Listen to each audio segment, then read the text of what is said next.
Hello. Hi.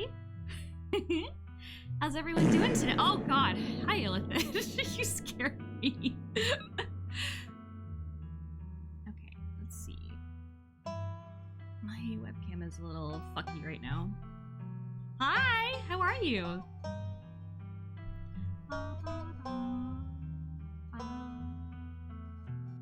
Okay, I am gonna turn my model off just for a hot second.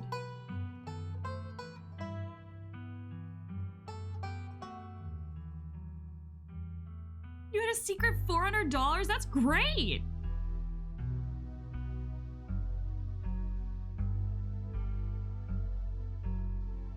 Okay, that feels a little bit better. Ugh. My model's mouth wasn't moving properly, so it felt kind of funny. $400? That's great. It's in stocks? Ah!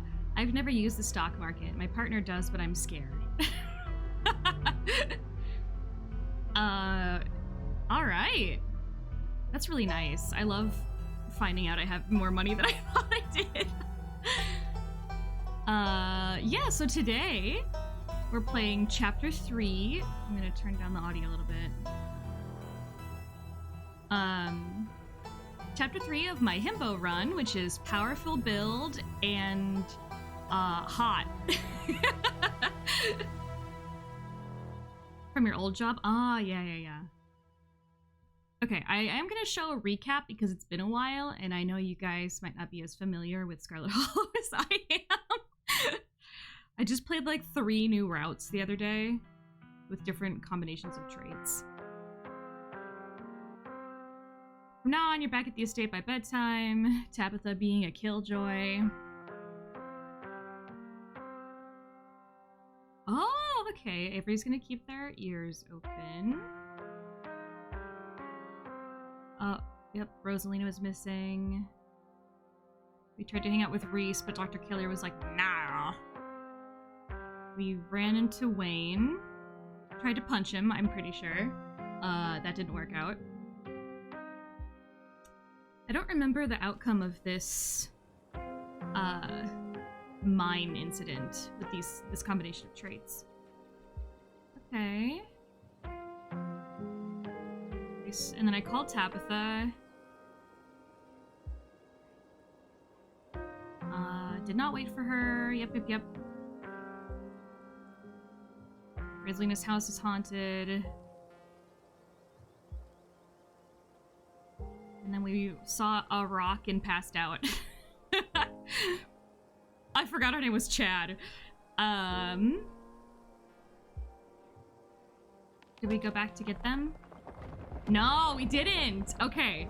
I made the decision not to go back to get the other 2 girls. So they're still in the mine. So we're going to be dealing with the consequences of that. We don't even know if they're still alive. But Rosalina's alive.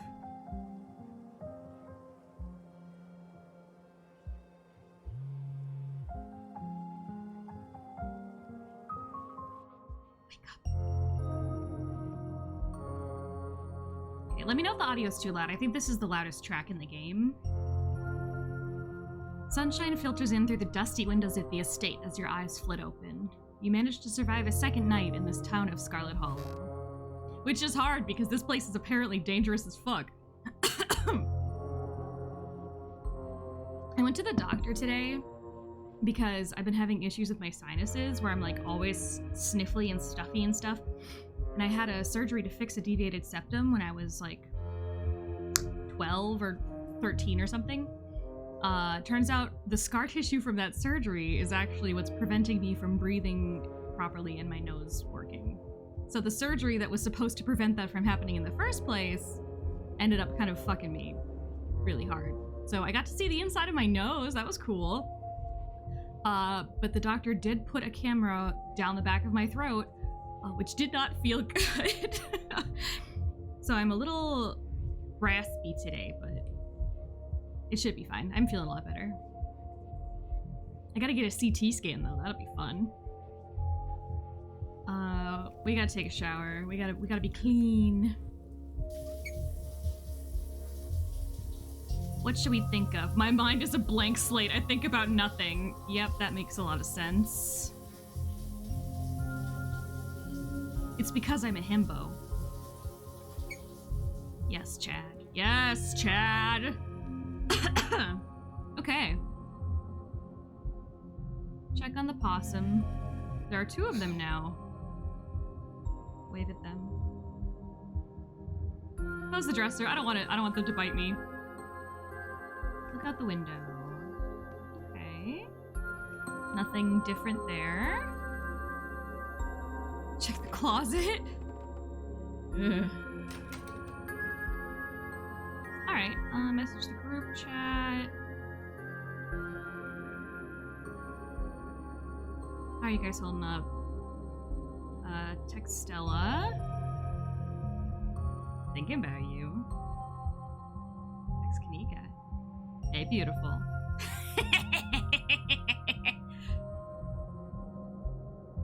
Alright. Okay. Tabitha's eating banana chocolate chunk ice cream. Frou-Frou glares at you from her usual spot on the counter as a red-headed woman busies herself trying to tidy as best she can. Tabitha's gaze swivels from the woman to you, her glare intensifying. Hi. I'm Chad. Good morning, I'm Janie, just here to do my little weekly cleaning. Whatever cleaning Miss Tabitha will let me do, at least. I could have this place looking brand new, you know. Don't go making any big renovations or moving anything around. I like knowing where my stuff is. It's so nice to finally meet you, Chad. I guess I did meet you on Monday when you popped into the diner. Seeing someone somewhere and meeting them face to face are 2 completely different things. She is in the diner scene. She just, like, does not interact with you at all. All I'm trying to say is that it's wonderful to finally actually meet you, and I'm so happy part of the family is here to keep Miss Tabitha company with everything that's Janie. Oh, I'm sorry, Miss Tabitha. Am I being too much again? Tabitha grumbles in acknowledgement. Any updates on those 2 girls? No. Look, you did the right thing last night. Okay. Let's get going. I have an errand to run in town, and every time I've left you here alone, something terrible's wound up happening, so you're coming with me. Yay! Cousin bonding time. Do you know what the word bonding means? We're not bonding. This is punishment. Janie, lock up when you leave, please, and don't go rearranging anything. I'll know. Before you go, I heard about what happened last night. Just wanted to say I'm so sorry you got caught up in that. I'll be praying for those poor kids. I can't imagine how scared they must be.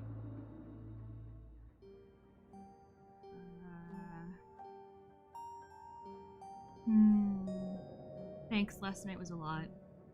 If you ever need to talk to anyone, my husband's the local pastor, the weird one. Everybody's like, the pastor's weird.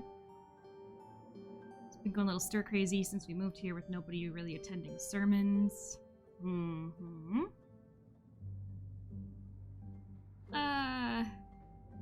Maybe we'll see. Okay. Nice meeting you, but I gotta bounce.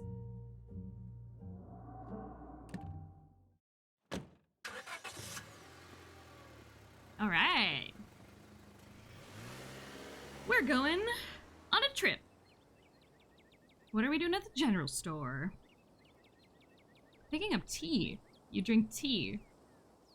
Yeah, whatever. I do a lot of stuff you don't know about. Should we be solving a mystery right now?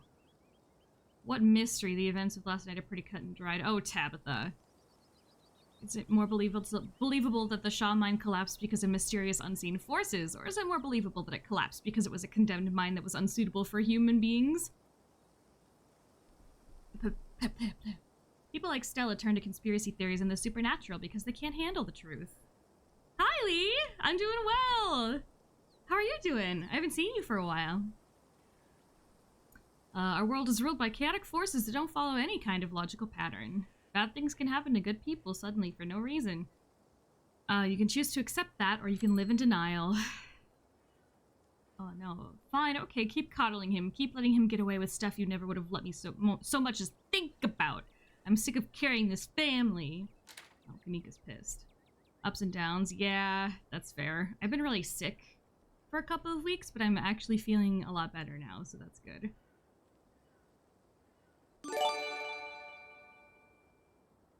Ah, thanks, Illithid. Other people and their drama. If more people kept things to themselves, they'd be a lot happier. True strength is not being afraid to show when you're struggling. True strength comes from being able to crush your emotions into a tiny ball. You cannot get stronger if you do not fight. Okay, true strength is not being afraid to show when you're struggling. Because Chad is important. He knows. He knows what's important in life. Thought I had a sure thing job and didn't get it either after a month of waiting. Ah. And this stray cat we helped had 4 kittens. Wow. That's a lot of kittens. I hope you were able to find homes for all of them, because that is a lot of responsibility. Kittens are a lot of work. Being able to pick things up and put them down doesn't make you an expert on strength of character. What do you know, Tabitha? You don't have any friends. You know shit. Good morning! Hope you're doing well. Ooh, the new blend. Is Kanika okay? She just needs some time to cool down. Emotions are a little high considering everything that happened yesterday. Okay. Chat with Miles. Oh! Wish I could relax and have the money to move states. Yeah. Yeah, that sucks. I'm sorry about that, Lee. Oh, I forgot that in this playthrough, because we have powerful build, we were able to save Gretchen and Duke. So Duke is here. Wow! I love their theme. You've never seen the man beside Duke before, but whoever he is, he's big. If it ain't Chad, Boulder's Miss Scarlet's cousin. He was there with Stella that night in the woods. It's a pleasure to meet you, sir. My name's Bo. I'm Duke's boy. That's a terrible accent. Hope you've been faring better since all that unpleasantness. How's Birdie doing? Birdie was the chicken that we found in the woods with the larva inside of her. Just hanging in there. Got her comfortable at least. Okay. Sounds like she's not doing great. How have you been? Now we know it's been getting at other chickens, then things won't so much as set foot on my property, not with Bo and me watching the perimeter with our shotguns at the ready. We even set the missus up with her pistol. Good thing we was watching. Nearly caught Julius trying to make off with Big Betty. As if he could have carried off a nearly 2,000-pound pumpkin on his own. I'd almost love to see him try. It's not like we'll be taking her to the state fair anyway. Now all she's good for is making the world's largest pumpkin pie. I don't think Mama has a big tin big enough for a Big Betty-sized pie, Daddy. You're sleepy? Yeah, that's fair. If you need to leave Streamly, don't worry about it. Be sure to take care of yourself. It's always nice to see you, though. Take a sip of my tea. Big Betty is a pumpkin. You want to chat? Okay, yeah. It's great to have you around.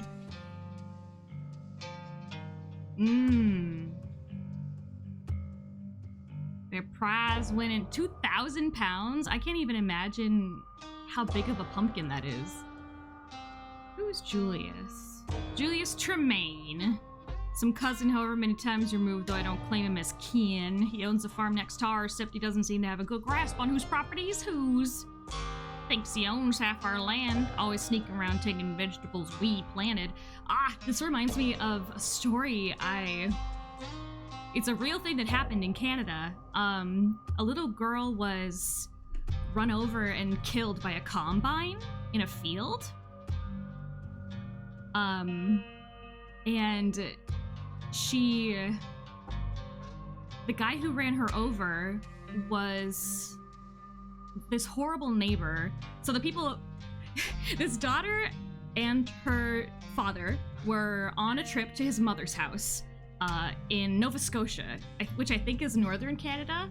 I might not be right about that, but they were visiting her house and she has a terrible neighbor who was known to be just like really aggressive and crazy about land disputes and stuff.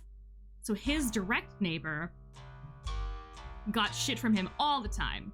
And he would like go on her property and try to dig holes with his like backhoe and shit. So this little girl, the dad asks his mom, hey, can you take care of my daughter for a bit? I'm gonna go upstairs and do some writing. And she's like, oh yeah, whatever. Lets the daughter go outside with the dog, no supervision. The daughter is worried about the dog, runs out into the field, and the farmer runs her over. But the thing is, there's no way he didn't see her because she was wearing a bright pink jacket and the grass was really low to the ground. And he had a really high vantage point from his machine. So he ran over her, she was rushed to the hospital and she died. And this journalist was going back, or was it in Nova Scotia? I'm trying to think. I thought it was in Canada, but now that I'm thinking, I think it might actually be in the States. I think it was down south. I can't remember. God damn it. Anyway, this person was doing a bunch of, was a journalist who was doing research on this case, and they found out that the neighbor who ran her over was known for being drunk and unruly and driving his tractor drunk, and also being really touchy about his property. So it's theorized that he ran over her on purpose and killed her. Let's see, it's girl ran over by, I think it was a combine.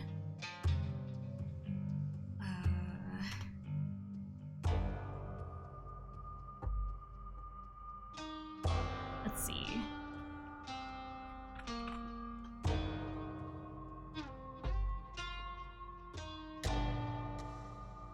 I'm looking up an article because I want to be sure.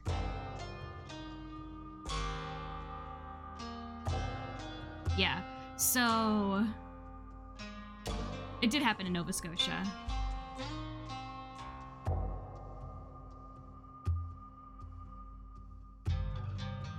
Intent can be hard to solve. Exactly. Like, how do you say, oh, there's no way he saw her, he ran over her on purpose, you know?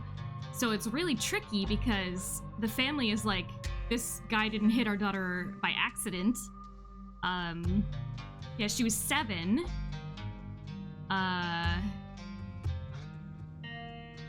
And her leg was severed immediately. And then she was taken to a clinic where she was stabilized and she was airlifted to a hospital. And then she died. Yeah, this happened... Yep, Nova Scotia. Yeah. And so, when people were digging around about this and, like, how it happened, it's this really great it's this podcast called Nighttime, where this guy talks to people whose families have been affected by crime and stuff, and they're like, it's like he does his own, sort of investigation while talking to the actual people involved. It's really cool. How the family of the victim got revenge on O.J. Simpson. Did they take him to civil court? Otherwise, I'm not really sure, because I thought they took him to civil court and he lost that case, if I remember correctly. Oh, Julius, don't run over any children. Okay.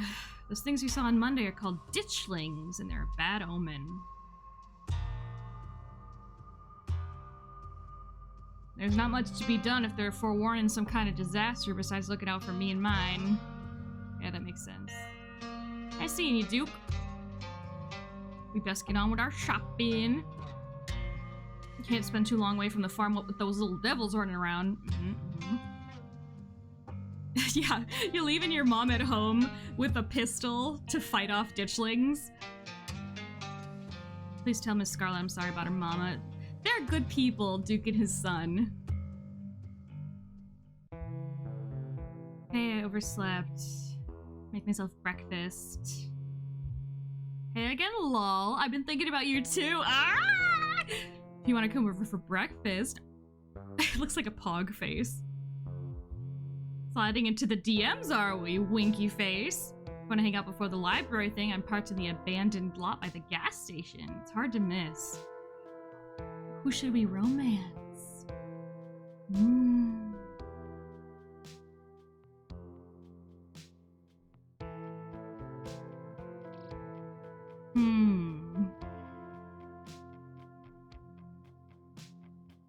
He wasn't convicted of murder, but they did say he owed financial damages to the victim's family. In prison, he wrote a book called If I Did It, in which the premise was what he would have done if he did it. The publisher got tons of hate, so it was canceled with the family. So what a terrible move on his part, honestly. Jesus Christ. You're literally writing a book like, hypothetically speaking, if I committed this crime, this is how I would do it. Hypothetically. The family released it as it was, but did one change. They put the if super tiny, so the title looks like I Did It by O.J. Simpson. Oh! The F really tiny. Or the if really tiny. Oh! That's clever. Wow. That is really clever. I think maybe we're gonna go flirt with Oscar. Yeah. Because I haven't done this before. I've only ever gone after Kanika or Stella. You enter the library, bright with morning light. Oscar stands at the desk. He looks exhausted, but perks up when he sees you enter. Oh, I wasn't expecting anyone to come in so early. Hey, Daddy. It's good to see you, Chad. How can I help? I wanted to check in on you. That's very thoughtful of you. I'm keeping it together, just trying to stay busy until tonight. I'm in a bit of an anxious waiting mode. I was gonna do some shelving and back if you'd like to stay for a chat. Yes, I would like to stay for a chat, please. Look at that little booty. I'm glad Stella offered to help investigate the annex tonight. Rose is taking things pretty badly. I wish there was more I could do, but at the very least I can get her out of that cramped storage room and back into our home. Yeah, that makes sense. Down that tunnel back there is actually Oscar and Rosalina's house. So their house is directly connected by this little tunnel here to the library. Rosalina's mom. So, is there a Mrs. Gutierrez? No, there isn't. Oscar pauses before responding, carefully thinking over his words. Rose's mom and I didn't get married. She wasn't ready for a kid. She thought she was, but that didn't last. I can't really blame her. We were both too young. Neither of us was really ready for that kind of responsibility, but that's all ancient history now. I think, if I remember right, Tabitha said he had a kid at 19? We haven't spoken in years. Last I heard, she'd married a lawyer and moved into a big house up in Ohio somewhere. I guess I should tell her what happened, though I don't know. I've never known how to navigate this whole situation, other than doing what I can to be two parents for my daughter. Oh, that's a lot of work. Does no one in this town have two parents? Most people have two parents, Chad. But now that you mention it, you know, I haven't actually given that much thought. They must, though, right? Well, let me think for a moment. There's little Tulip. She's got Janie and the pastor. Alexis and Becca both have married parents. And Zane probably has parents, but I've never met them. Oh, and I grew up here to two loving parents. May they rest in peace. You're right, though. There seems to be a trend. I guess that's just what happens in a place like Scarlet Hollow. Not many people get their happy endings. Yeah, especially the Scarlet family. Seems like almost everybody dies young in the Scarlet family.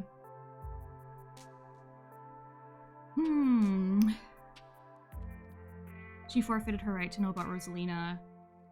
An email doesn't hurt. Yeah, if she just completely dropped Rosalina and hasn't been in contact with him, I wouldn't say anything.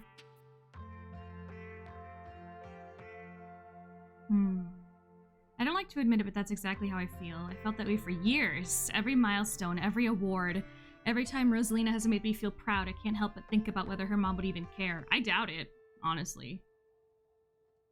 If I reached out about something like this, she might just think I was trying to get money out of her. I never asked her for anything since she left, but I know that's the first thing she'd think if I called her out of the blue. She's lost her chance to be part of Rose's life. I agree. Tell me about your haunting. Ah, yes, the haunting. It started with the floor bleeding in Rosalina's room. And before you say anything, it wasn't rusty water and it wasn't wine. It was blood. AB negative, actually. I couldn't believe it was happening, so I ordered a kit online to test the stuff. And then I started seeing the figure. I could never get a good look at it, but I knew when it was there. There was just a feeling I'd get, like someone was about to stab me in the back. And I'd turn around and see a flash of someone leaving the room. Just enough that I knew there had been someone there. Just thinking about it makes me want to hide under the covers.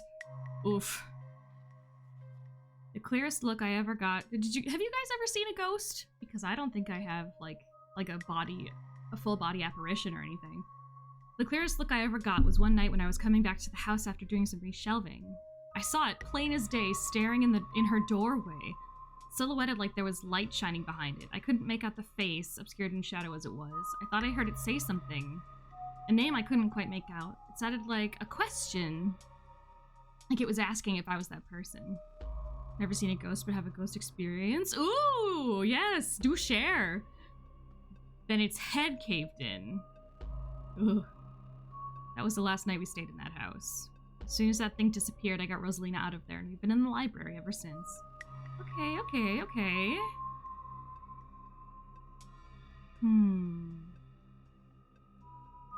Have you considered moving out of the house, out of the town? Maybe out of the state? Yeah.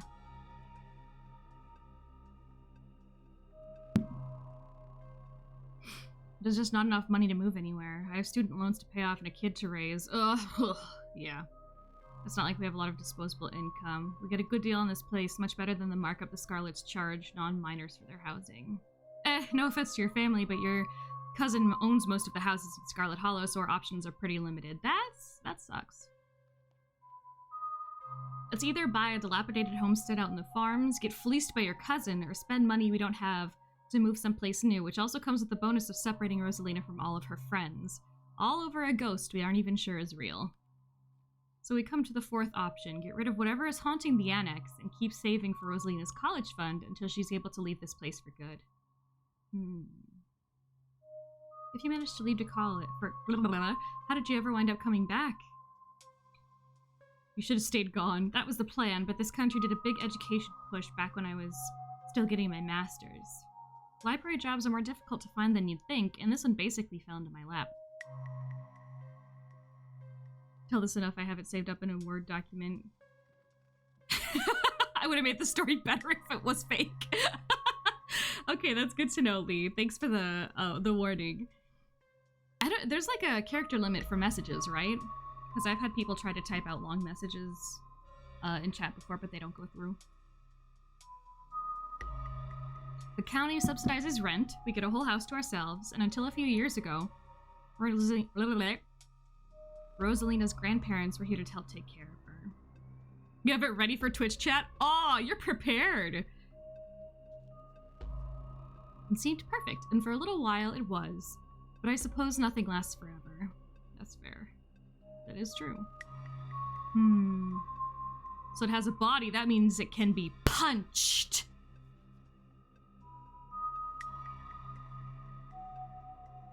Okay. I'll wait till you say you're done, Lee, so that I can read the whole thing all together. Oh, done. Okay.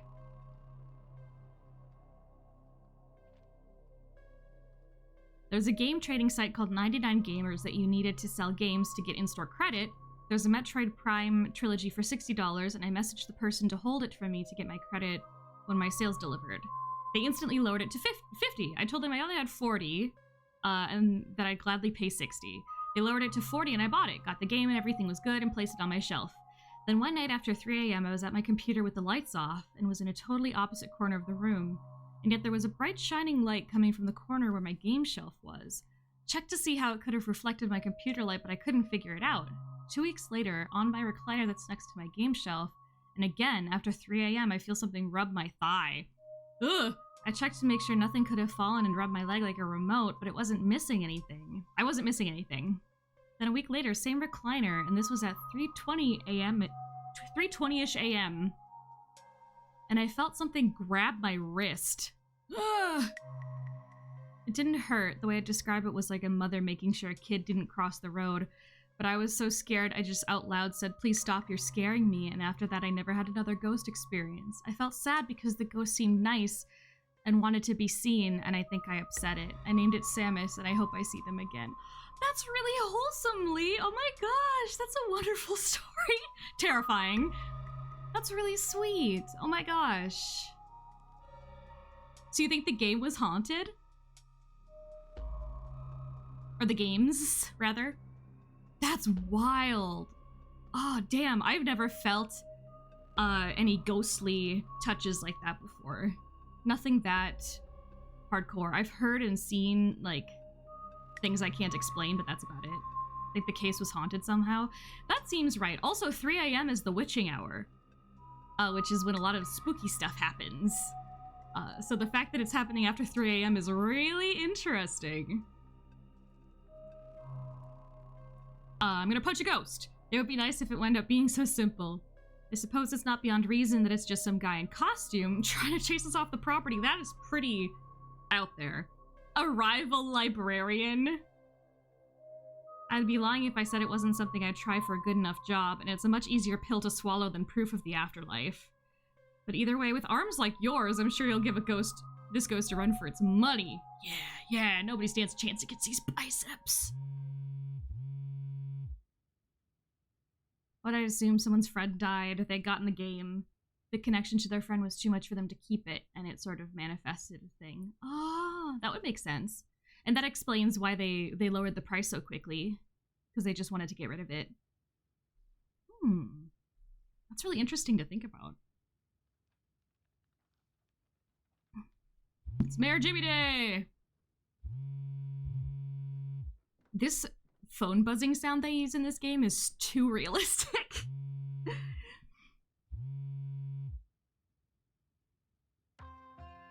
Oh, I knew I was forgetting something. It's Mayor Jimmy Day! With everything that happened last night, it just slipped my mind. It was really weird they lowered the price so much by 20 bucks when it's a rare-ish game. Yeah, that is really unusual. Like, when somebody lowers the price like that, they were either highballing it for some reason, or they're desperate to get rid of it.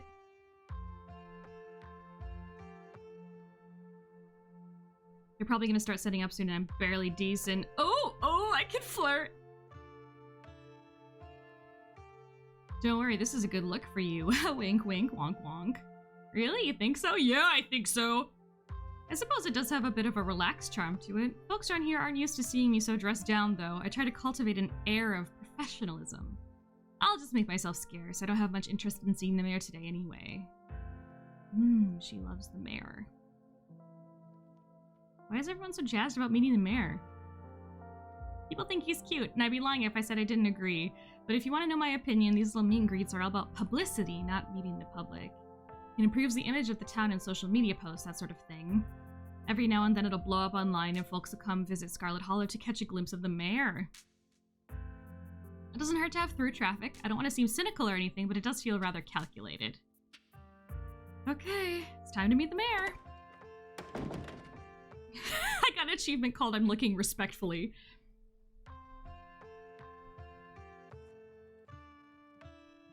Thank God we have something to do this morning. My family's driving me nuts. I've been waiting to introduce Chad to the mayor for like the entire time I've known him. Okay. He's a dog. You can tell this dog is the mayor from his little sash and his fancy top hat.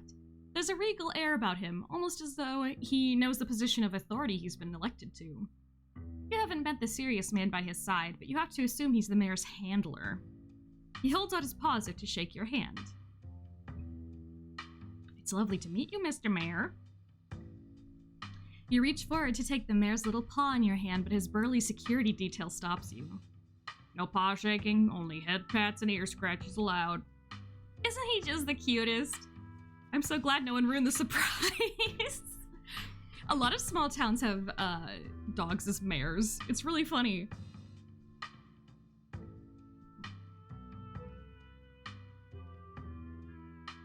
Every time I start a new playthrough of this game, there's a scene in the diner with Stella with coffee and biscuits, and I just crave biscuits so much.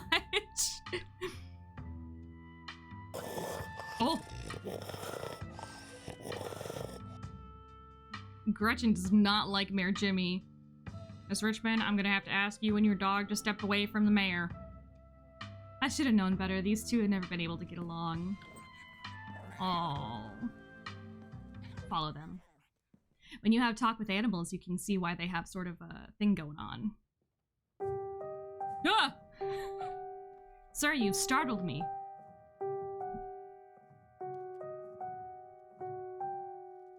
Sounds like old Gretchen and the mayor may have some unresolved issues, wouldn't you say? And Pastor Daniel, I take it you're Chad. Everyone's been buzzing about you. I'm so sorry about your aunt, but I'm sure she's in a better place now. Okay, I don't have any special options for my build. I doubt Pearl Ann's in a better place. It sounds like she was awful. Oh, I'm sure she wasn't that bad. Most people are good deep down inside. It's best not to speak ill of the dead. You know anything about ghosts? Ghosts? I've never encountered one myself, but I have heard stories of folks who've been visited by their loved ones from beyond the grave, and it seems like it provides them with a sort of spiritual healing. Like their beloved relatives are watching over them, even in death. No, Oscar's place is haunted. Oh, like a Scooby-Doo episode or something? I'm afraid I don't buy into that particular notion. It's a bit too spiritualist. Now, if it were a vision of one of his parents trying to contact him from heaven, I could understand that. But I simply don't believe in malicious spirits lingering neither in heaven nor hell, jumping out of closets to scare us. That smile is kind of terrifying.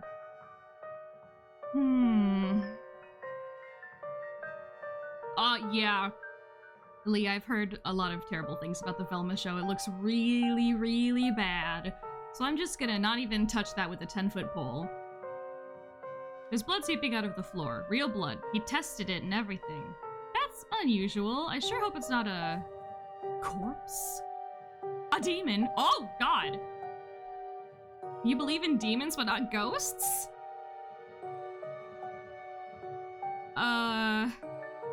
What do we do if it's a demon? Run away, probably? And of course, don't talk to it. They'll say anything to convince you to hand over your immortal soul. They'll probably be really nice at first, but it's all a ploy until they get what they want. And before you know it, you're burning for all eternity. It seems like this man has some experience with demons. A business card. Okay. I should go. It was nice meeting you. You find yourself in need of counseling or spiritual guidance. That sounds lovely, thank you. I don't usually get positive responses when I ask folks if they want to come up to the church. Okay, bud.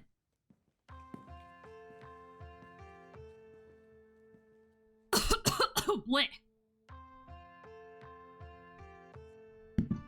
Okay. Are you sure we can't just get it over with while the sun's up? No. The ghost only comes out when the sun is down. Nothing we can do for Rosalina. She's been locked up in the back room all day, hasn't been very interested in talking to anyone. I think the best we can do is stick to the plan, ghost bust the house clean, and give her a real bed to sleep in tonight. I just hope it's possible to get rid of this thing. This is a pretty serious ghost infestation. I'll be bringing all the ghost hunting supplies. Nice, nice. We could always call the pastor if things get sticky. No, I don't think that'll be necessary. Yeah, let's leave the creepy pastor out of this. Something tells me things would just get worse if he showed up. I once saw the man having what looked like an honest-to-goodness conversation with a squirrel. I don't think he's all there. Okay, head over to Reese's. Finally met Pastor Daniel. Figured as much after you suggested calling him in for the ghost hunt. It's only a matter of time. Actually, tried to pull you aside about grief counseling.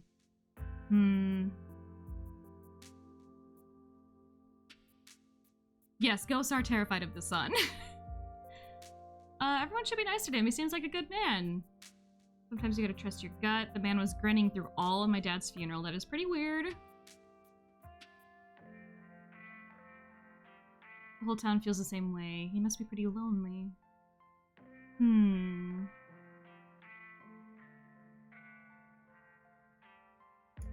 Head to Reese's. I might be able to get an achievement this time for the fewest members of Ghost Hunters.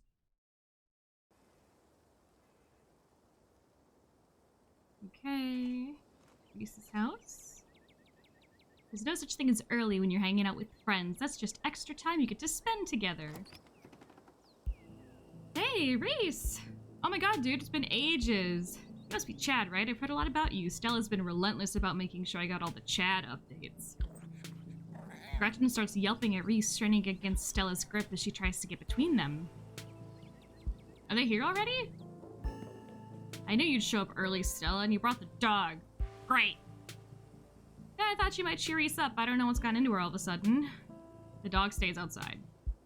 But it's okay, Stella. We can let her chill in my van for a bit. I'll run the AC and leave her some treats. You know, I always have some of those easy-chewed dog jerkies stashed away. Are you coming in? Oh, sure. Sure! The house feels cold. Not only is there an odd chill in the air, but the building itself feels too sterile, uncomfortably tidy to the point where you're nervous to touch anything. Yeah, we brought the dog. They help with finding ghosts. Yeah. Okay. I want to see Reese's art too. As long as you stay out of the kitchen, I don't care what you get up to. Oh, okay. Yes. Yes. Basement is what you might expect out of a tortured artist who spends all his time confined to his studio. Discarded canvases line its edges, while trash and sketches leak out from their piles at the corners of the room, hiding the bare cement floor. Ghoulish faces coat the walls in paint, sneering out at their creator. Your mom is so scary. She can be a little intense, kind of overprotective, which I guess makes sense. Anyway, make yourselves holy shit, it's hard to talk. Make yourselves comfortable. You'll have to forgive the mess. I've been distracted lately. Haven't been cleaning much. Ooh. Do you need us to break you out of here? I don't think your mom could stop me. I'm stuck inside for my own good. Yeah, I don't know. I didn't know about specifically dogs hunting ghosts, but I do know that dogs are more sensitive to things than people are typically. Like dogs can smell when you're sick and stuff like that.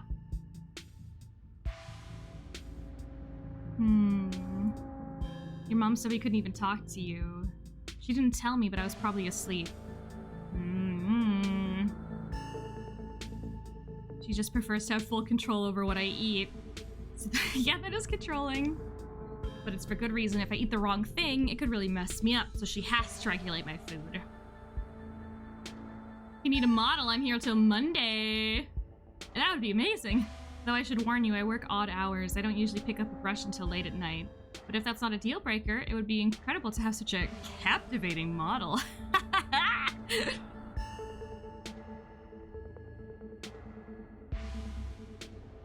Oh, interesting. She said maybe we could all come. And Kanika just looks uncomfortable.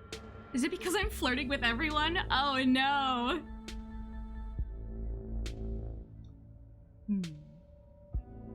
Estella told you about everything that's happened. Are you sure you can't speak out? The doc isn't keeping me prisoner here, Stella. I'm sick, you know that. There's nothing to apologize for, and I appreciate the effort. There's just nothing you can really rescue me from. That die's already been cast. Any thoughts on the ditchlings? Yeah, they've been coming up to my window at night. Wait, really? Is that why you texted me that they looked like something out of your nightmares? Yeah, I thought I was hallucinating. I hadn't put it together that we might have been seeing the same thing until just now. I drank all my tea already. Grab my water. I've been sketching them. Tell me what you think. They're so blobby! It's so fun to see how drawn characters draw. Like in cartoons when there's an artist or something. Hi, Bee! This is Scarlet Hollow. It's one of my favorite horror games. You get to pick traits, and I'm currently playing with the traits Powerful Build and Hot. So I can flirt and I can be strong. This is chapter 3.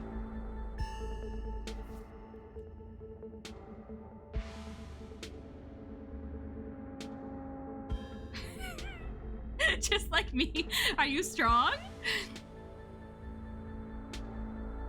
There's a Korean dog breed called Sapsali, which are nicknamed as ghost hunters and sunshine dogs. Japan almost caused them to be extinct for their fur, but luckily 30 were saved in 1930, and they are commonly found household pets and therapy dogs because of their gentle temper, loyal nature, and friendliness. Hey, Lithid, thank you! I strong and flirt. I don't think you can post links in the chat, Lee. But, let me look up. What are they called? Sapsali?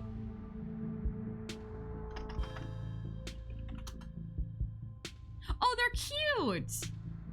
They kind of look like mops. I've seen this type of dog before. Yeah, they've got the super long fur that goes over their eyes. And you need to, like, get it trimmed so that they can see. The old painting. Oh, let me see. Okay.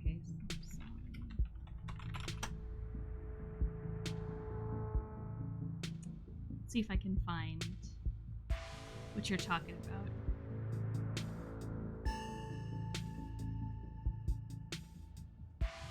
It's in the the Wikipedia page. Okay.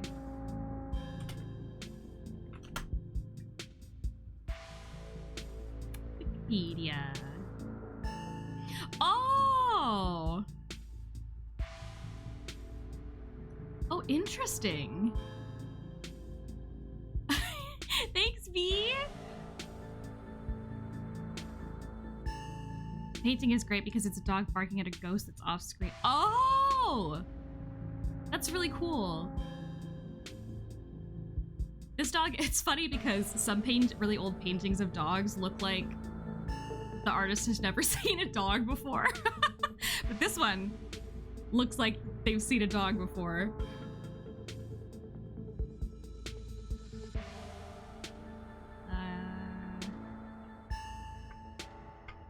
They're wonderful. They do look wonderful. I love dogs. Do you think the town is doomed? I think everything is probably doomed at some point, but I guess that's answering a different question. Do I think the town of Scarlet Hollow is on the brink of collapse? Probably not, but it's not like I have a lot of perspective on what it's like out there. Everyone keeps saying dog, and I don't even know what that is. Plushy toggle. Heyo. Ancient Chihuahuas were like that. The paintings and sculptures either gave them way bigger bellies or gave them antlers. Oh my god. Yeah, paintings of cats are really funny. I love those. Like the hideous medieval paintings of cats.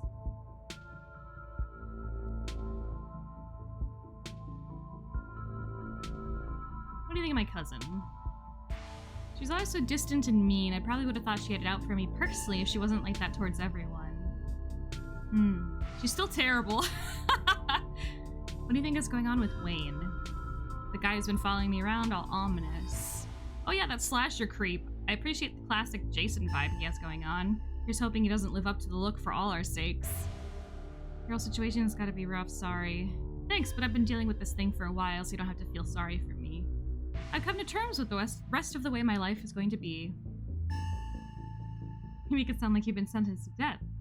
You haven't, right? Not exactly. No one really knows what's wrong with me, but it's been getting worse. Most medieval era paintings were someone describing the animal, which is why it often looks weird. That makes a lot of sense.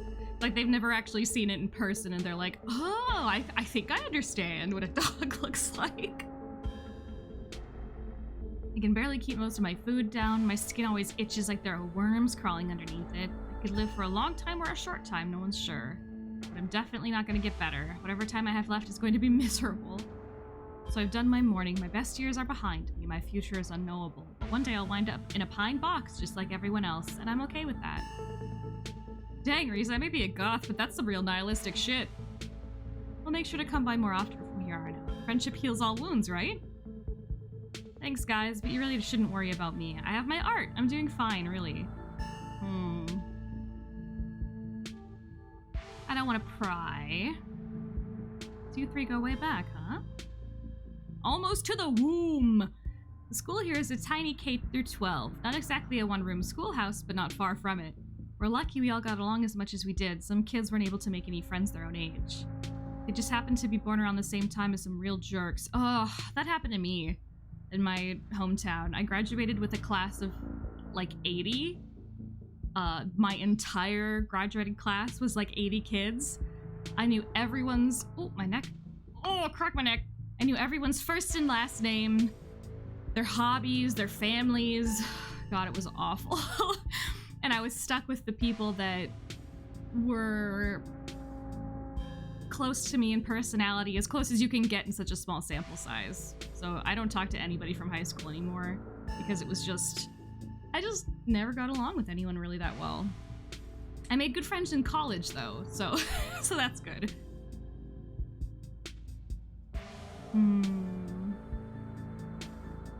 The way Tabitha used to look at me, you'd think I'd rolled in something foul every morning before school. To be fair, the feeling was more mutual between us. She deserved it, though. Your art.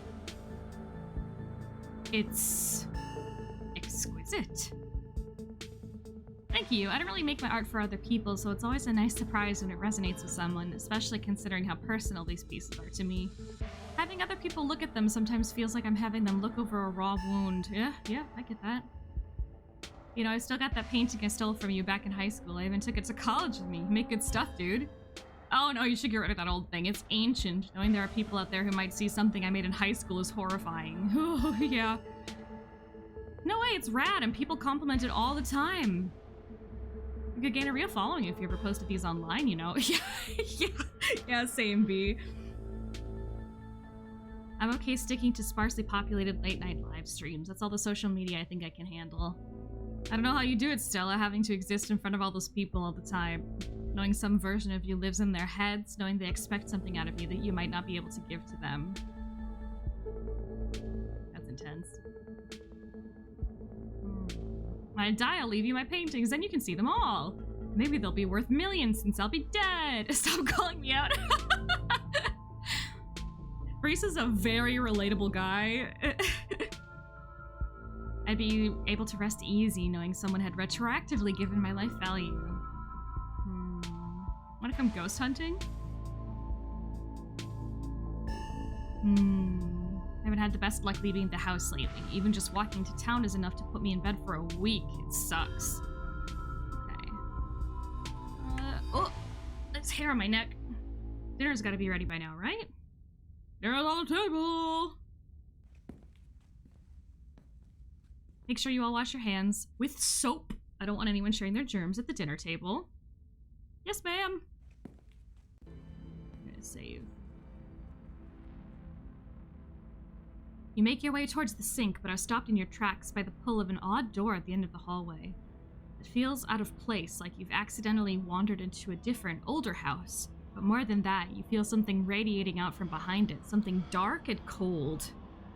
Something that reminds you of the dusty tunnels you narrowly escaped last night. An oppressive hum just beyond your hearing fills the air and you feel strange. You are compelled to approach the door, drawn in as if hypnotized. The only options I have are open the door. Open the door. Before you know it, the doorknob is turning in your hand, your heart full of both deep dread and a compulsive need to know what might be on the other side. What do you think you're doing? Well? There's something compelling about this door. I need to get in that door. Wash your hands, return to the door. You won't let her interrupt you. You need to know what's behind that door. She grabs you by the shoulder, yanking you away. Do as she says, cleaning up under her watchful eyes and allowing yourself to be ushered back to the table, away from the door. Dinner is already laid out. Dinner rolls, spaghetti, and a light salad. Kinika anxiously picks at her food. Stella is nervously talkative. And Reese is suddenly quiet and tense, his shoulders tight as his mother perches on the chair next to his. She always reminds me, Dr. Kelly reminds me of a bird.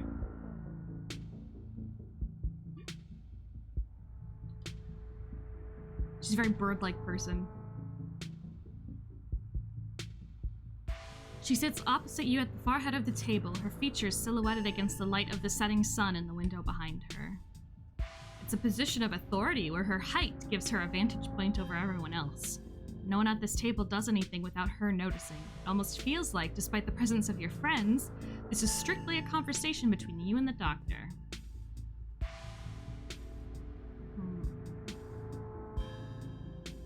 Pasta sauce homemade? No, it's from a jar. I worked too many hours to make my own pasta sauce.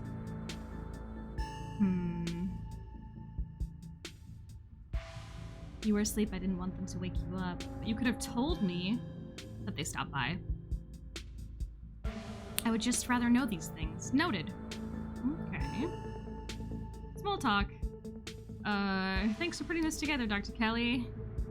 I don't usually have to cook for so many people. I'm just glad there's enough for everyone. It reminded me of what it used to be like when these two would come over, hungry teenagers eating me out of house and home. I should have charged your parents for all the food you kids went through. Honestly, it was like I was running a restaurant in a doctor's office. But we're still in Kanika like as kids. Noisy and messy, like all kids. And they had these little projects, videos or crafts or animal rescues, whatever it was that had captured their little imaginations that week. So like I said, noisy and messy. Didn't we bring a dead squirrel into your house once? Odette? Oh! Hi, Odette. Not the squirrel. I remember that squirrel. Didn't you think the dog could Frankenstein it back to life or something? I was like 12. I was very susceptible to what I saw in media and very sad about that squirrel. It's one of those things that keeps me up at night. I still feel guilty about bringing that thing into your house, Dr. Kelly. I'm just glad you didn't make it a habit. I don't want to be rude.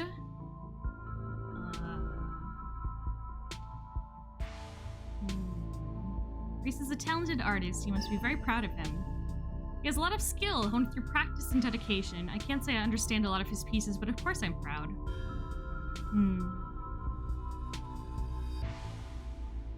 The danger. You're a doctor. Do you think those kids are okay? It's possible. We'll see. In the meantime, I'm stuck here waiting for the call. Here's hoping it doesn't come.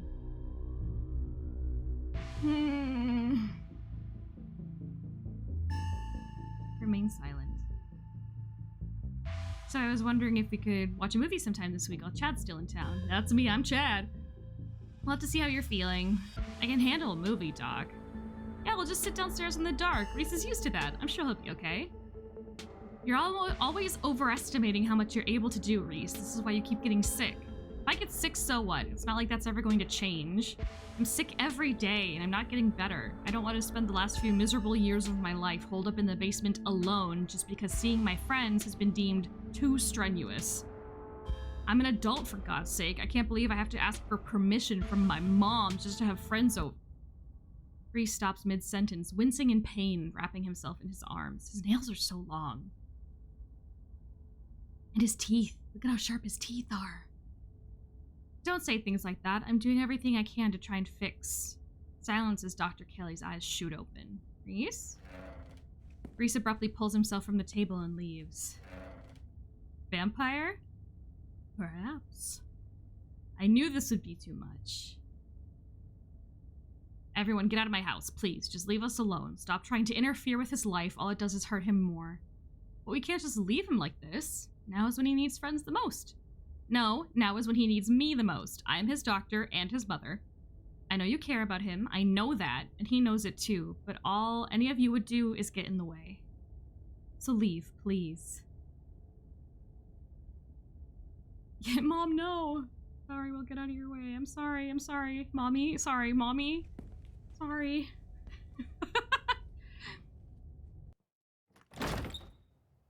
Oof. Dr. Kelly shuts the door in your faces. The click of a lock signals the end of your dinner at Reese's. Something weird happened when I went to wash my hands. It was like I was forced to try and break into the clinic. It was like something was making me go there. Take a sippy.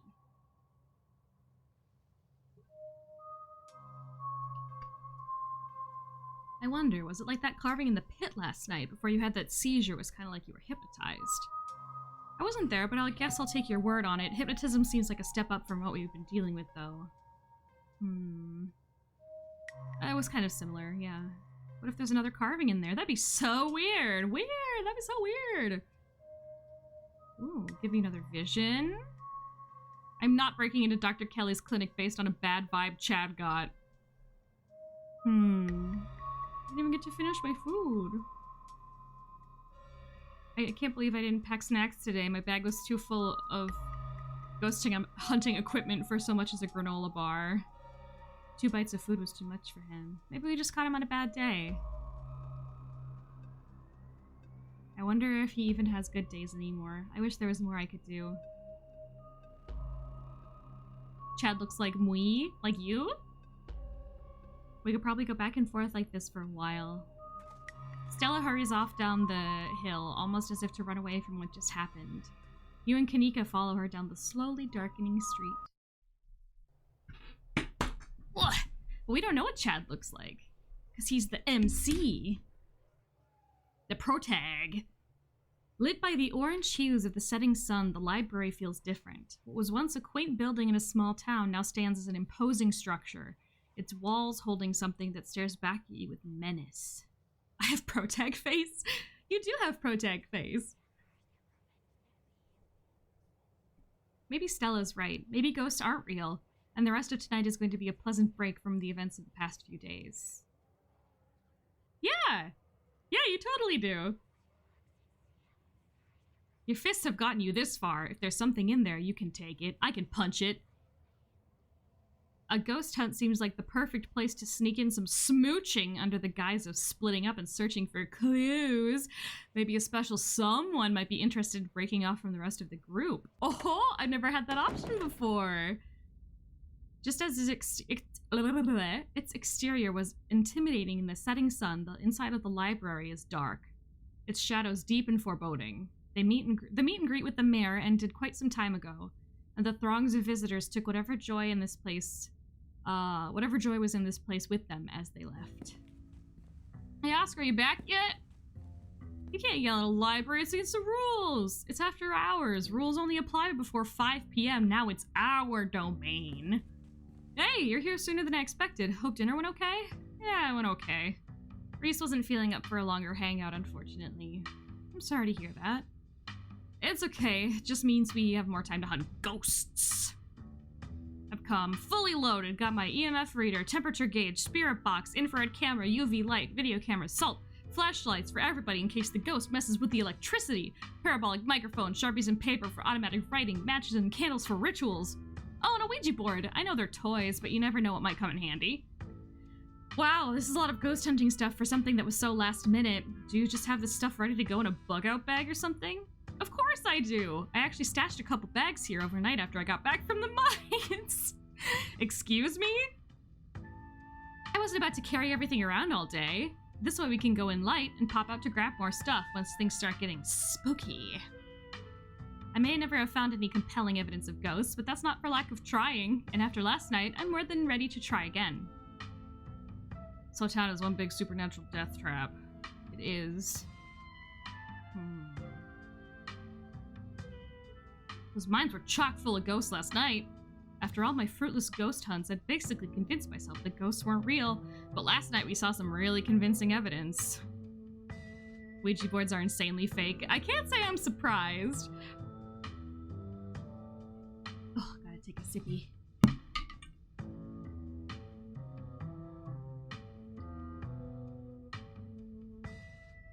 I'm still 50-50 on whether they were cryptids or ghosts, so hopefully whatever happens tonight will help clear that up.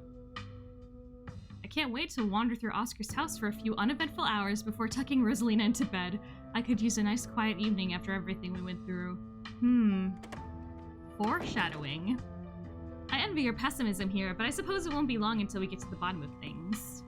Yo, don't rush off ghost busting without Zane. I was confronted with my own mortality for the first time yesterday, so I'm desperate for answers about the afterlife to ease my troubled mind. Now let's go mess with some ghosts. I hope my house is big enough for 5 ghost hunters at once. Alright, here we go. Looks like the sun is almost set. Oh, Oscar, your chest at this angle is so there. This is when stuff usually starts to kick off. I haven't been back inside for about a week, so I have no idea what to expect. Hey! Wow! There's no way you're doing this without me. Rosalina, we talked about this. No, you talked at me about it. I'm sick of other people making decisions for me. I just want to be able to live in our house again.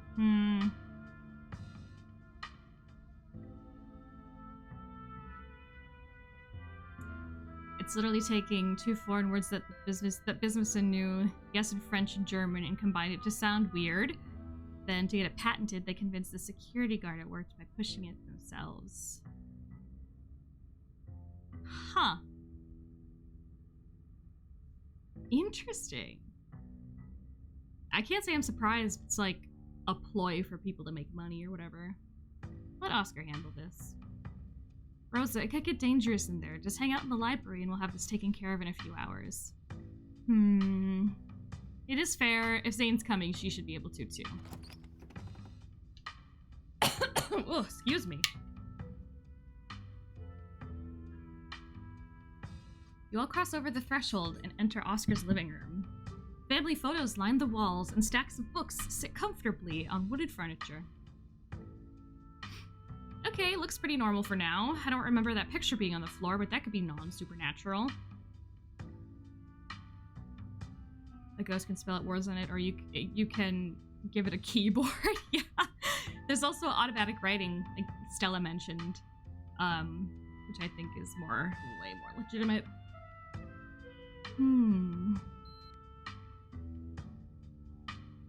I wonder if the ghost will even show, I should say. There's so many people around. Just mean it doesn't suddenly feel colder. The temperature gun says it's actually a couple degrees colder. A genuine cold spot. Nice.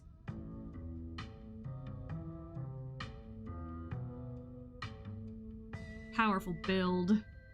The ghost is just scared because I'm here. It knows it doesn't stand a chance. Maybe it's chill. I know if I were a ghost, I'd be mad chill. If you saw what I've seen, I don't think you'd be saying that. What if ghosts usually are friendly and they're only terrifying because they don't know how to be anything else? Yeah, like, I know if I were a ghost, I would just vibe. But what if my vibes were bad and, like, I didn't know it? I'd shudder to think of the possibilities. Don't buy your specific ghost hunting tools at Walmart. It's literally right next to Monopoly and D&D. Yeah, that is unfortunate. Hello, new viewers! Hope everyone's doing well. Oscar takes a deep breath. Let's head to Rosalina's room. That definitely looks like blood. A feeling again, like the mind's like the door to the clinic. A dusty, suffocating, dizzying feeling. Something is in this house, though whether it's a ghost or something worse, you aren't sure.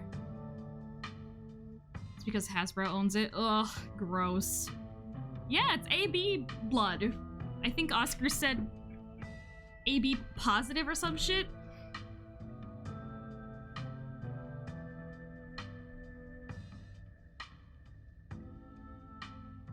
It appears on top of the stain. He scrubbed it out too many times to count. It keeps coming back. If y'all are offering a free carpet cleaning, be my guest. I think y'all are focusing too much on cleaning the stain, and not enough on what it's made of, which is blood.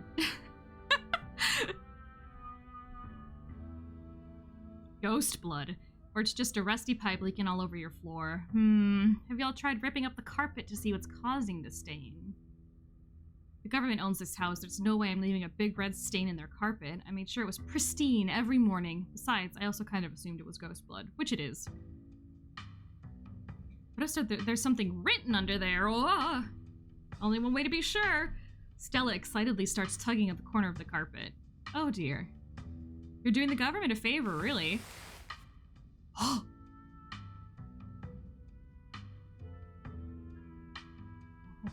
A hatch!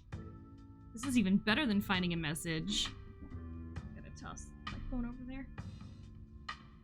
But there's no basement in this house. At least we weren't told about a basement. And look, all the red stuff is coming from underneath. Oh yeah, this is super haunted, all right. You got a basement chock full of ghosts, I can feel it. Y'all know last month was super rainy. It's clearly been a long time since anyone stepped foot in the basement or crawl space or whatever it is under that hatch. There must be a leak that flooded the whole area into the house. The water dissolved the caulk around the edges and linked through the carpet, and it's red because North Carolina has red-ass dirt. Simple as that. Oh, Kanika. It's not mud, it's blood. Human blood. I tested it. Maybe you tested it wrong? It can't be blood, right? Whatever it is, I need to know what's going on down there. I need to know what's been under my bed all these years. Yeah, there's an old hatch in the floor that someone tried to seal up. We're not leaving until we explored every nook and cranny. I'm going for it. Get ready. Yes, the ghost was human. You come to in Oscar's living room. You can't tell what time it is and your friends are nowhere in sight. The building feels colder, and there's something about the air that feels wrong. It's stale, with an undercurrent of mold and earth. You feel claustrophobic, as though you're in a coffin, each breath depleting what little oxygen is left. Hello? Is anyone there? There's no reply. Three friends in the library. You turn around, leaving Oscar's house to return to the library. That's funny. You don't remember there being a second door at the end of this corridor. Turn back around. You turn back around. It's the same door you just saw, only now it's in front of you. Again. Turn back around. There it is again. Turn back around. Clearly, you just forgot how to turn 180 degrees. Nothing else would make any sense. Turn back around. How many times are you going to do this? There's only one door. There's only ever been the one door.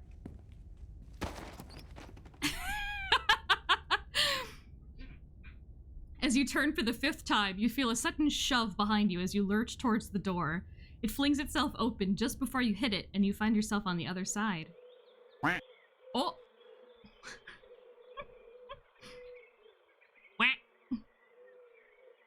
Thank you for the duck noise. Anon. Something isn't right. It feels like a late summer afternoon. The air is warm and wet, and the scent of flowers drifts on the breeze. Movement stirs, as a figure cloaked in shadows rises to attention. Who are you? What are you doing on my property? Oh boy. Huh? Did you say Eddie? No one's called me that in a long time. It's Edwardine now. I'm not a child anymore. Hi! Is it Miko? Is that how you say your name? Oh, Stella. You look like you're suffering, Miko. Oh, awesome! Welcome! Snap her out of it! You grab Stella by the shoulders, attempting to shake her from her trance. But as you try to pull her shoulder, it's as if she's held back by invisible ropes. I wish I could say the same. You should have stayed gone, and you absolutely shouldn't have shown up here of all places. If you're caught, I don't think you understand what Father might do. Snap her out of it, harder. You pull with all your strength, digging your heels into the strange, shifting earth beneath you. You feel the invisible rope snap. Help me! Get me out of here! It hurts! You can hear the ropes tighten again around her. Your physical strength is meaningless here. I can't. It's not that easy for me. My brothers were sent to Normandy, and now I'm the only Scarlet left besides Father. I have responsibilities, Charlie. I'm gonna figure out a way to free you. I haven't gotten that result before. Yeah, you need to have powerful build. Isn't that terrifying? That you can snap her out of it in the middle of it? I'm gonna figure out a way to free you. You should just get out of town while you still can. Whatever you came back for, it's not worth it. I'll get you out of here still, I promise. Ugh. The sounds that the bodies make, bleh. She's gone, along with the shadow in the corner of the room. You're alone again in this strange garden. Follow her. You move to follow the narrow path through the foliage. As you step forward, a single door, standing solitary in the middle of the garden, appears before you. Turn back. You're just gonna turn around every time you see a door, aren't you? Yes, I am! Alright, enter. You walk up to the door and open it. Bells ring as a cacophony. If you see over there on the left-hand corner, there's a shadow there with like teeth and an eyeball. There's also there's like a couple ditchlings. Bells ring as a cacophony rages outside. The door in front of you pulsates as figures unseen bang against it. The shaded figure from the garden sits in the corner, ever so slightly more defined. Your father has left town, Charlie. We're moving to a new house, okay? Rush the shade in the corner. The last thing you're going to do is wait to find out. You plant your feet against the ground and launch yourself into a powerful tackle. Only you don't actually go anywhere. It's suddenly as if the floor beneath you has become a treadmill. And try though you might, you find yourself comically running in place. You can't come back. We gotta live somewhere else now. That'll be fun, right? There'll be new kids to play with. You can show me little dolls. Hurry, sweetie, we don't have much time. Oh my god. This whole thing is horrible. I hate it here. Gotta take a sippy.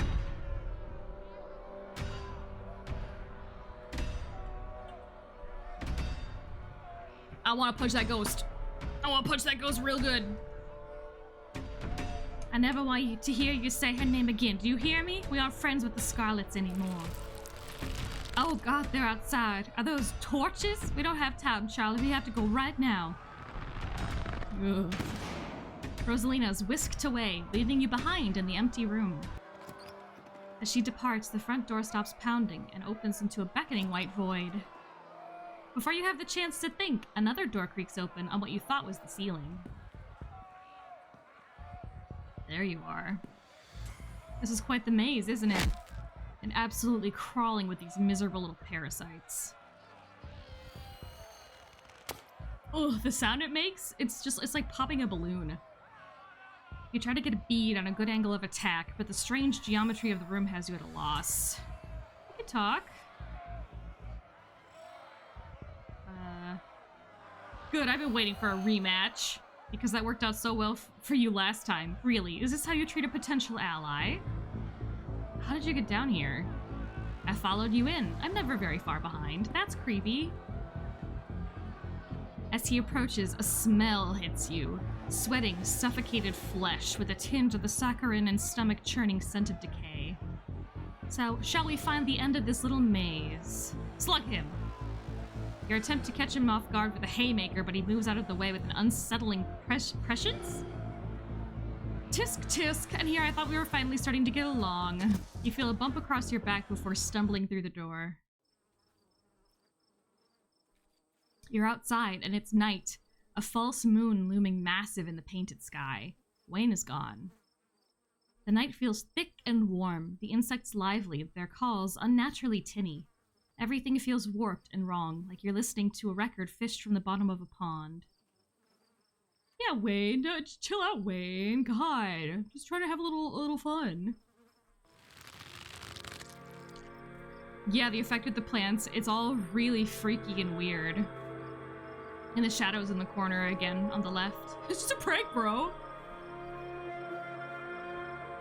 You poor dear, I've been keeping track of you, scuttling around town like a tomcat. You've fallen hard for Miss Elberdine, haven't you? Oh, God.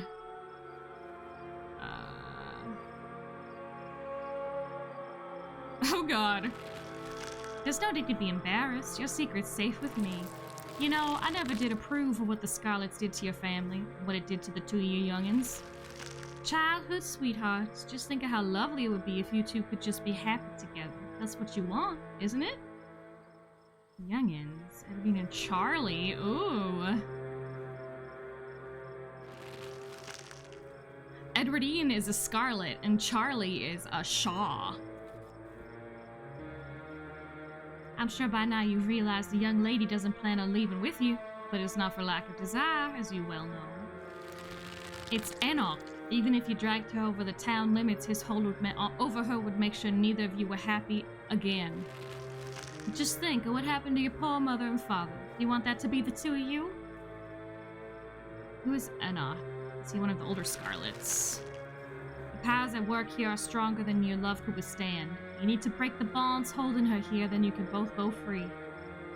No more misfortune. Not for you, not for anyone else bold enough to step foot outside the holler. Kanika mimes handing you something, though her hand is empty.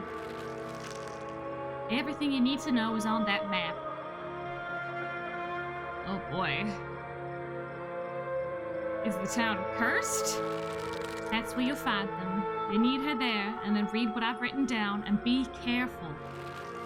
Good luck to the both of you. I hope you get your happiness. And then she's gone. Hello again. Talk.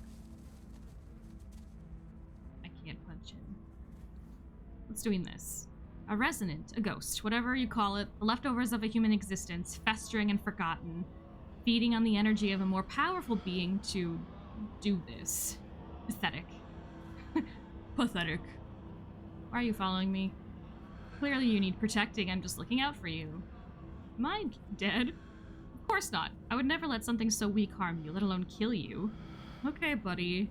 What the hell is going on in this town?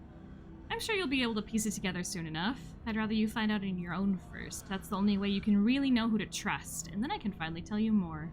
There's so much to discuss when that time comes. Oh boy. What are you? I'm a friend. You know the way out?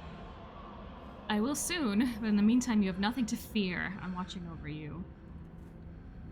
Leave it at that. Okie dokie. Once again, you find yourself separated and alone. A long wooden corridor stands before you, littered with bottles and rails. A figure rises to attention, blocking your way. I'm afraid he doesn't have long. If there's anything you need to say to him, I'd say it now. He's a bitch, he's a lover, he's a child, he's a mother. As Zane is swept away, God, the sound that happens in this scene really bothers me. It's so horrible. As Zane is swept away, the room pulls itself to you, and you find yourself looming over a deathbed. Oscar lies in its center, looking pitifully small. I'm sorry, boy. Sorry I let my troubles drive your mama away. Sorry those troubles mean I'm leaving y'all alone now. Jesus, that looks excruciating. Damn it, Junior, how many times do I have to tell you? I tried to stop it from happening, but that damn snake Enoch went behind my back. Oh. I think Enoch was responsible for the collapse. You're right. I've been using that excuse for too many years. At a certain point, man's got to accept when he dug his own grave. They may have run me out, but they didn't put the bottle in my hand. Still. They destroyed our legacy, boy. Both our names are cursed with that history. I'll be dead and gone soon, but I won't be able to rest. Not until our name is cleared. Not until you can pass on this name with pride. This is my only request, Charlie. Go back there. Tell people the truth. Try to find proof. I don't know what you'll have to do, but please. I know I ain't been the best father, but I ain't no murderer. I'm guessing this request didn't really pan out. If the Scarlets were exposed for the collapse, Tabitha and I probably wouldn't be around.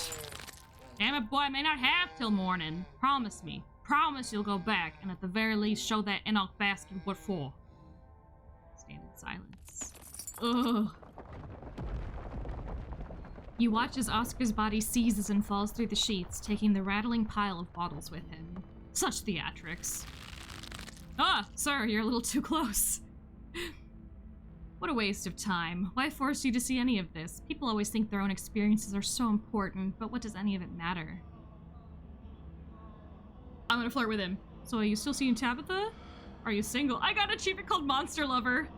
Wayne stares at you, his reflective pupils shining through the veil. What an interesting question. Are my friends dead? They're alive. I'm not sure if they'll stay that way. You know what it's trying to tell me? Wayne Mans.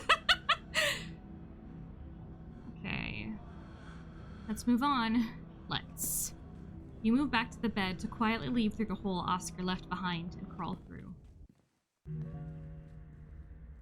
For the first time, you and Wayne enter a new room unseparated, the two of you finding yourselves huddled under a large table. Stella stares through you as indecipherable murmurs and shuffling feet echo from the ends of the table. I've been flirting with everyone in this route because, I can. They're so lovely. Are you sure I could keep one? You must have worked very hard on them. Okay, I guess we're kids now. Just let the scene play out. There's no use trying to communicate, whether with the resonant or your little friends. I'll try to keep it away from my brother. This is terrifying! Terrifying! So he doesn't smash it. Though I wish I could make it move like you can. And you can even do the voices. You know, you could probably make real money if you put on a show for people. I'm just talking because I'm scared. It makes it easier to cope. Please don't engage with it while I find another door. A traveling show? And you'd want me there too? Oh, we could go to towns along the beach. I've heard the Outer Banks are the most beautiful place in the world. I wish I could go back in time to whenever this was and tell them everything I know. As if it would do any good. Wow. Thank you, Charlie. I've always wanted to see the ocean.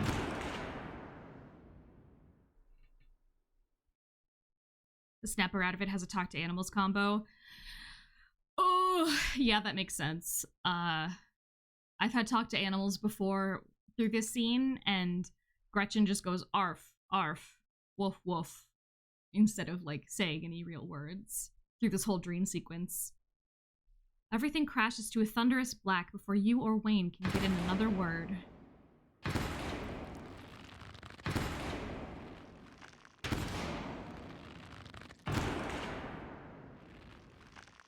Ugh. A single spotlight remains, illuminating a trapdoor in the center of the stage. You feel drawn to it. It opens. You feel a shove from behind and tumble through the hatch. There it is. The stone. It took some digging, but it's there. The map was right.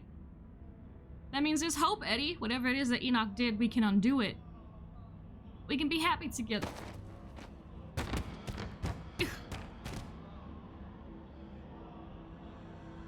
Eddie?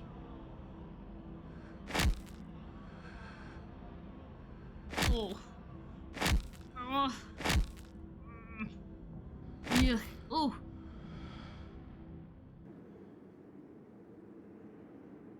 Wayne is gone once again. There's nothing here but you and the howling void. Oh boy. Do you repent?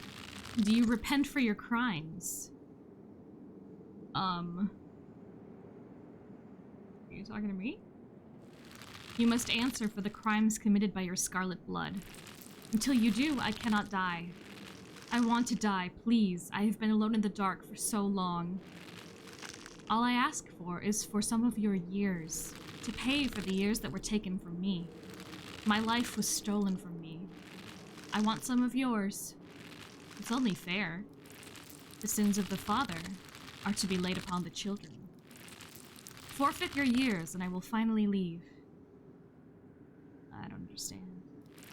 You will live a shorter life, and I will finally be satisfied. I will have justice. I will finally die. I will leave this house at last. How much shorter would my life be? That isn't for you to know, just as it wasn't for me to know. One day, sooner than you'd like, you will die. What happens if I refuse? Then, I will stay. I will stay until I get what I'm owed. A smell hits you, that now familiar, wet, unwell odor. Oh, they've all snapped out of it. What an annoying pest you are, but you couldn't keep me out for long. It seems we've exhausted its power. Holding all these bodies hostage must have been quite taxing. Come along, Chad. It's desperate, but it has no power over you. There's no need to bow to the will of such a frayed and broken consciousness. Leave it to fester. I can't just leave the ghost here. You can. What about my friends? What happens to them if I just leave? If they've already left, they're not a factor in this. Where will Oscar and Rosalina live if the ghost stays? Don't give years of your life for something so insignificant. Okay. I'm gonna say. I'm gonna give my years away because I want to banish this ghost, and there are things I can do in the future that I need to do this one thing for.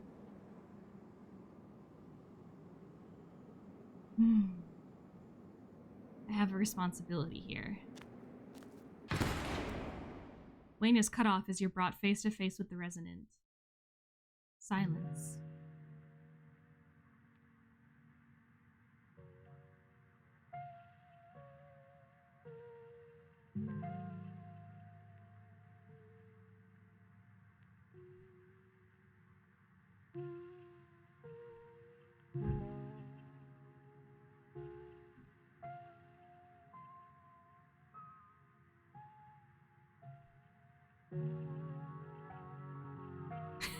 Yeah, you know, Miko.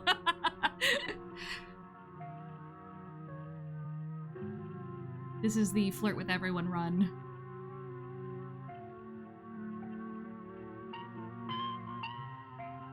Music is so good.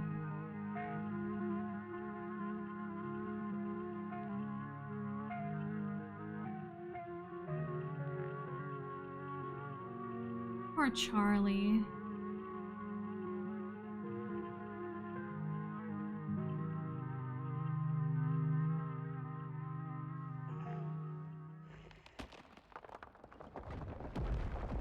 For the first time when it feels like hours, the earth around you feels solid, real, but also soft.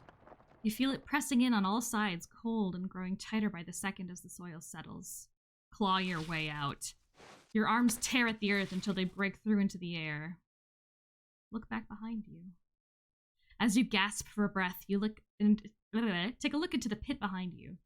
Charlie's mummified remains stare up at you, sad and broken from the bottom of the pit. You're only able to maintain your gaze for a moment before exhaustion overwhelms you. With the last of your strength, you hoist yourself from the pit and collapse on the floor. You feel like death. What a foolish thing, to give up so much of yourself. And for something so meaningless, have you no sense of self-preservation? There is genuine anger in his voice. It's the first time he's shown any emotion, and it chills you. You reach for something to say in response, but you're still delirious from what happened, and you struggle to form coherent thoughts. Look what it's done to you.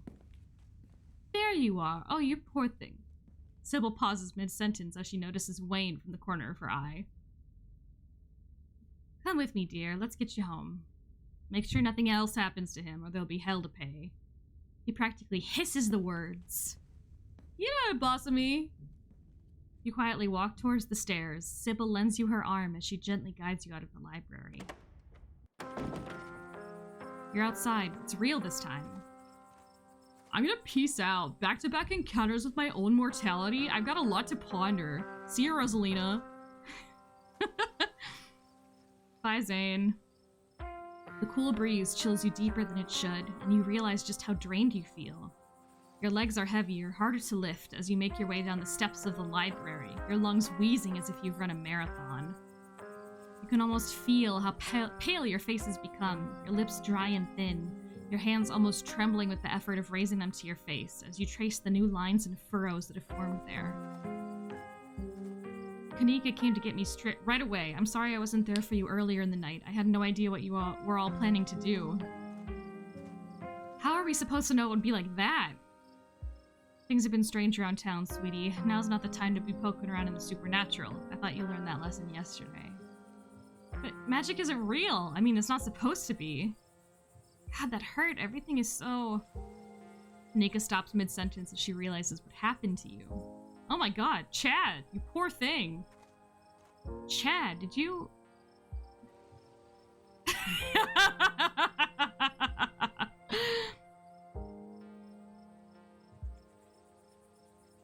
Yeah, it's gone. I sacrificed years of my life to get rid of your ghost.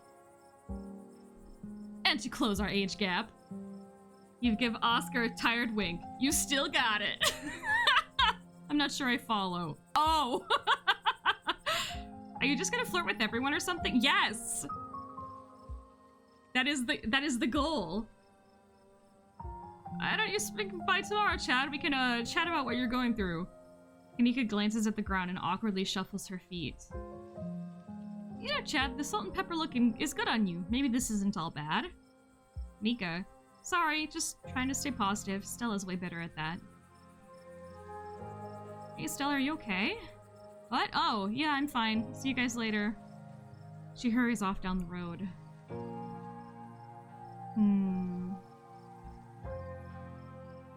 Should I go after her? She didn't seem okay. I think she just needs some time to herself. Stella's never been the kind to share her burdens, and I doubt that'll change just because somebody goes chasing her. If anything, it would just make her clam up even more. She's a strong girl. She'll be okay. Stella. And you don't need to be rushing anywhere. Same goes for you, Kanika. You don't want that cold of yours to get any worse. There's another carving in there. Pretty weird coincidence, right? Yeah. It's not your fault, Oscar. You couldn't have known what was going to happen in there.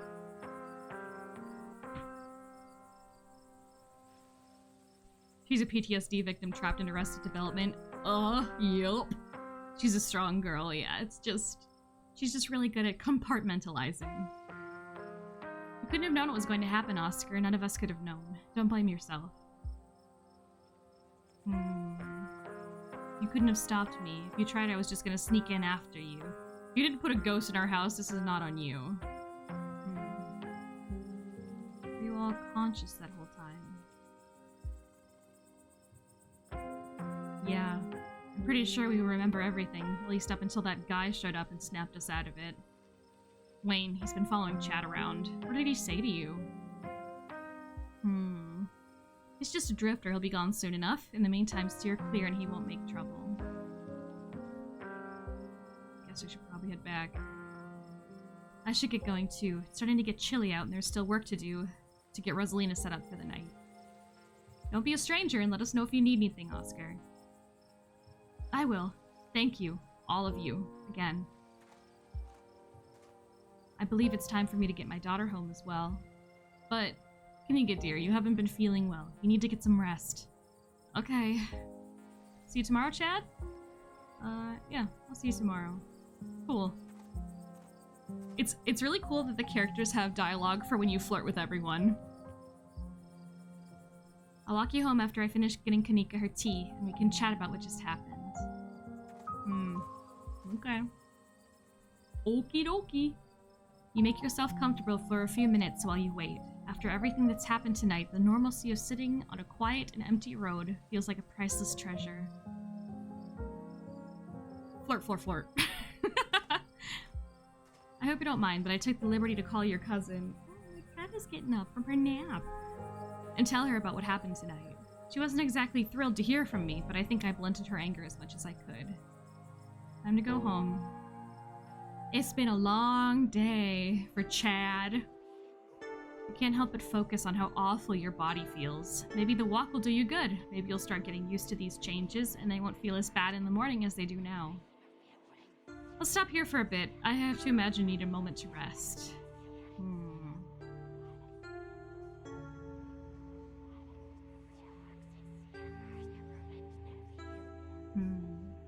Edwardine killed Charles Jr., but it feels like I'm only scratching the surface of things. What has my family done? Is that what the spirit showed you? Your family built one of the most powerful coal empires in Appalachia. Appalachia? I'm not sure which one is the right pronunciation. Those sorts of things don't come about without betrayal and bloodshed. These are all assumptions, of course. I'm just an old woman who enjoys her tea, and the Scarlet Empire is far older than these rattling bones. You're from a line of witches, I'm pretty sure. But okay. Okay. There's ditchlings everywhere. I'm afraid the spirit you dealt with tonight was merely a symptom of the rot here rather than its cause. People are unfortunately just going to have to get used to the sight of these things in the coming days. Sybil, what is Wayne? Like I said, he's just a man. He absolutely is not just a man. Ordinary men don't move like that. Ordinary men don't outclass you. Yeah, I got it, but he's single? No, absolutely not. He's not just a fucking man. He's falling apart and smells like death, but somehow he's stronger and faster than me. The smile briefly fades from her face. Language, Chad. We don't use words like that around here. Fucking. Fucking ass fuck dick. Piss fuck. Pussy.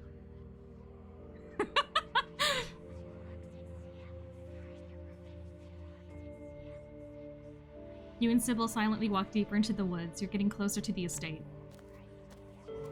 Okay. Are you a witch?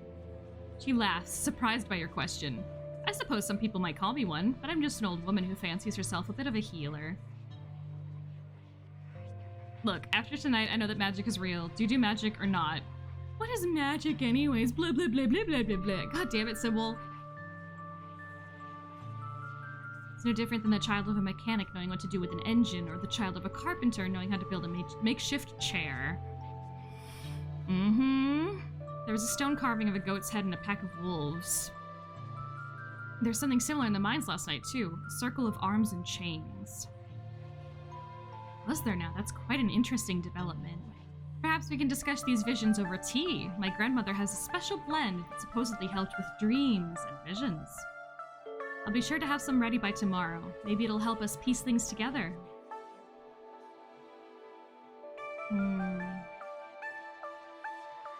Leave it at that. Are you alright? We don't have much further to go. Let's get back on the trail. Hello, new viewers! Feel free to drop a follow if you haven't already. If you want to see more. I'm looking forward to continuing our chat tomorrow once you've had some time to rest. Good luck handling Tabitha. I tried to soften her up over the phone, but there's only so much softening you can do with someone that prickly, bless her heart. Get a good night's rest, Chad. You've earned it. The estate. It's so hard for me to be mean to Tabitha because I know she's like hurting on the inside and I could fix her, yeah? But I'm doing a be mean to Tabitha run right now, like on my own time, because it's the only way to get Kanika to like you romantically is if you go against everything Tabitha says. You look like hell warmed over. What the hell did you do to yourself?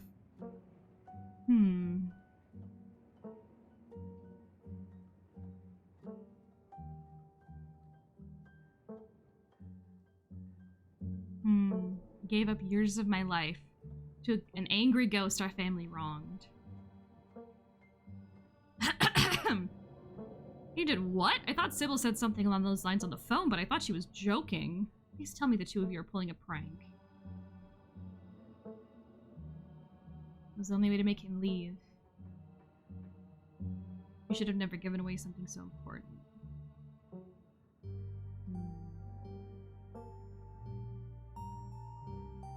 Edwardine Scarlet killed Charles Shaw Jr. I had to pay for it.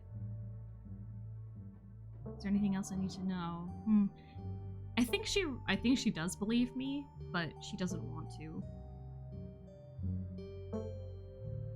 Wayne followed me into Oscar's house.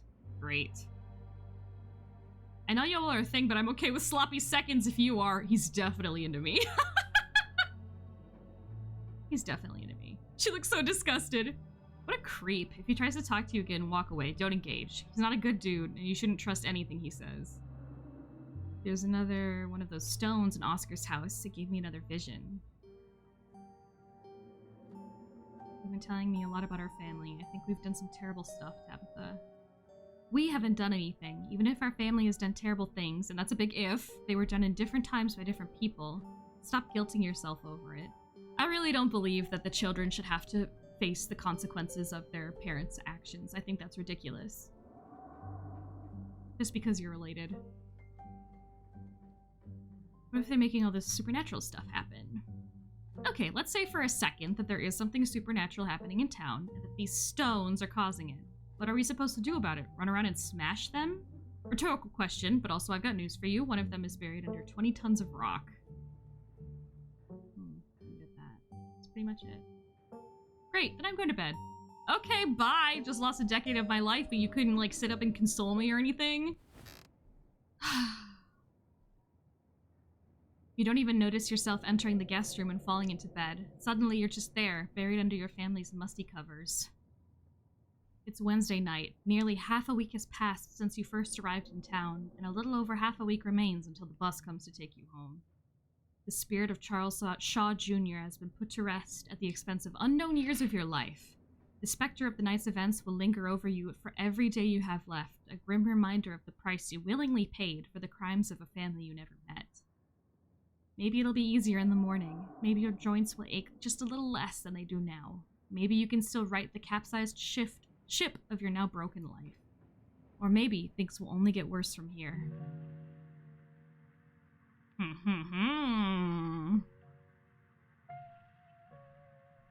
Whoa!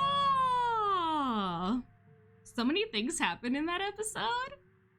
It's so good. One more until I'm caught up with everything. I think, because it's a week, I think that'll be 7 episodes. The developers said they're working on episode 5 now, and that it should be out sometime this year, I think. They're also working on developing Slay the Princess at the same time. Which is also a really cool game, and it's fully voice acted, which is great because it's a lot easier on my throat when I don't have to say all the lines. But yeah, I love this game. If you guys if you liked this, check it out because it's really cool. I love this game. It's one of my favorites. I've played it through so many times. And there's a lot of mystery, a lot of intrigue. It's really cool. Cat wants to get out. Yeah, but I'm gonna have to call it here because my throat hurts. A doctor shoved a camera down my throat, and I did a lot of talking, so my throat's sore. But yeah, I will be streaming tomorrow. What did I put on my schedule?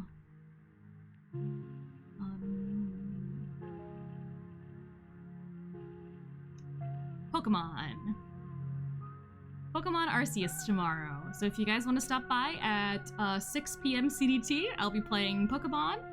And then on Friday, I'll be playing Witchwood. I'll do episode 4 of Scarlet Hollow next week. And then we'll find a new game to add to the rotation, which will be fun. Okay, well, thanks everyone for stopping by. I really appreciate it. If you haven't dropped a follow yet, go ahead if you want. And I will see you guys tomorrow. Goodbye!